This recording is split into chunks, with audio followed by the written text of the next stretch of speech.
5. Nature of the conflict. Upon the outbreak of the Satania rebellion, Michael took counsel of his paradise brother, Emmanuel. Following this momentous conference, Michael announced that he would pursue the same policy which had characterized his dealings with similar upheavals in the past, an attitude of non-interference. At the time of this rebellion and the two which preceded it, there was no absolute and personal sovereign authority in the universe of Nebadon. Michael ruled by divine right, as vicegerent of the Universal Father, but not yet in his own personal right. He had not completed his bestowal career. He had not yet been vested with all power in heaven and on earth. From the outbreak of rebellion to the day of his enthronement as sovereign ruler of Nebadon, Michael never interfered with the rebel forces of Lucifer.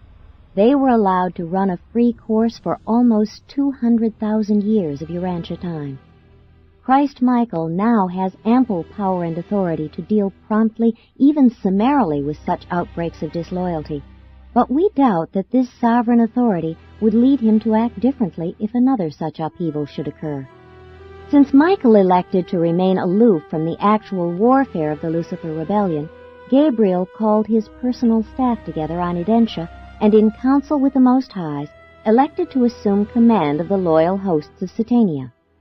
Michael remained on Salvington while Gabriel proceeded to Jerusalem, and establishing himself on the sphere dedicated to the Father, the same universal Father whose personality Lucifer and Satan had questioned, in the presence of the foregathered hosts of loyal personalities, he displayed the banner of Michael, the material emblem of the Trinity government of all creation, the 3 azure-blue concentric circles on a white background.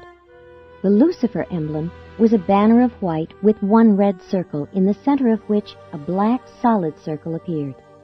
There was war in heaven. Michael's commander and his angels fought against the dragon, Lucifer, Satan, and the apostate princes, and the dragon and his rebellious angels fought, but prevailed not. This war in heaven was not a physical battle as such a conflict might be conceived on Urantia. In the early days of the struggle, Lucifer held forth continuously in the planetary amphitheater. Gabriel conducted an unceasing exposure of the rebel sophistries from his headquarters taken up near at hand. The various personalities present on the sphere who were in doubt as to their attitude would journey back and forth between these discussions until they arrived at a final decision. But this war in heaven was very terrible and very real. While displaying none of the barbarities so characteristic of physical warfare on the immature worlds, this conflict was far more deadly. Material life is in jeopardy in material combat, but the war in heaven was fought in terms of life eternal. 6.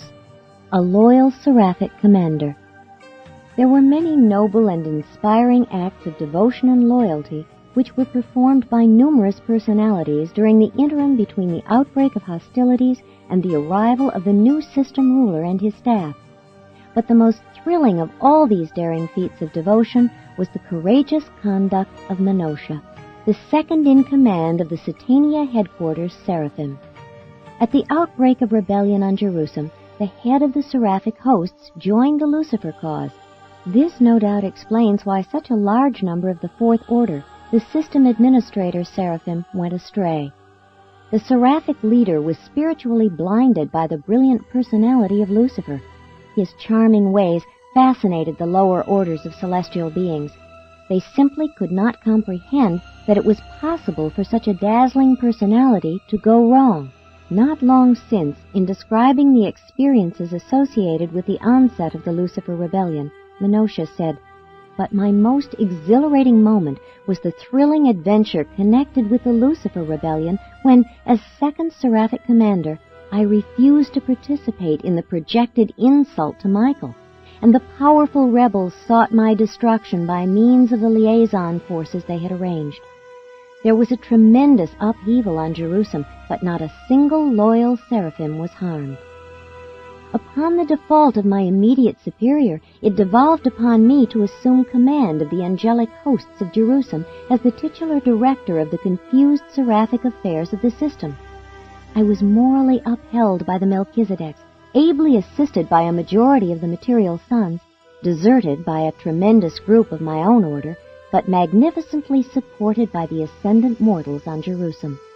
Having been automatically thrown out of the constellation circuits by the secession of Lucifer, we were dependent on the loyalty of our intelligence corps, who forwarded calls for help to Edentia from the nearby system of Rantulia, and we found that the kingdom of order, the intellect of loyalty, and the spirit of truth were inherently triumphant over rebellion, self-assertion, and so-called personal liberty.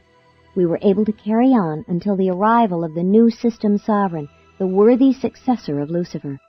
And immediately thereafter, I was assigned to the core of the Melchizedek receivership of Urantia, assuming jurisdiction over the loyal Seraphic orders on the world of the traitorous Caligastia, who had proclaimed his sphere a member of the newly projected system of liberated worlds and emancipated personalities proposed in the infamous Declaration of Liberty issued by Lucifer in his call to the liberty-loving, free-thinking, and forward-looking intelligences of the misruled and maladministered worlds of Satania.